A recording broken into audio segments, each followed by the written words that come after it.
Après les régions de Tambacounda et de Thiès, la région de Sédhiou abrite le Conseil des ministres décentralisé, un conseil qui va permettre au chef de l'État de séjourner dans la région durant 5 jours. Ces activités décentralisées sont aussi une occasion de s'interroger sur le règlement des conflits sociaux dans la région. Le colonel de gendarmerie à la retraite, Sankoun Fati, évoque ces stratégies de règlement des conflits dans la région. C'est les comités de quartier qui ont été mis en place depuis la distribution de l'aide du Covid.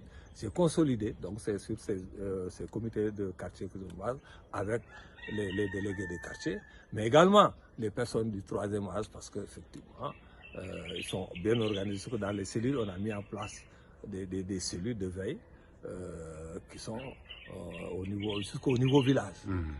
Donc, on a même mis des cellules. L'objectif de cette initiative est, selon le colonel à la retraite, d'éviter que ces conflits n'atterrissent à la justice. À cet effet, des comités de veille et d'alerte sont mis en place en parfaite collaboration avec la police et la gendarmerie. Ces cellules de veille et d'alerte précoce, disons, régler les conflits avant que ça n'arrive au niveau des autorités. D'ailleurs, en bonne compréhension et bonne volonté de la police et de la gendarmerie et même de la justice.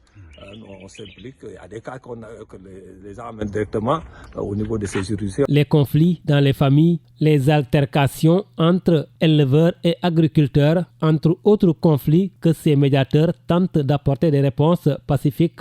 Le colonel Sankoun Fati et ses camarades prennent ces initiatives de médiation pour une vie sociale et économique apaisée dans la région de Sédhiou.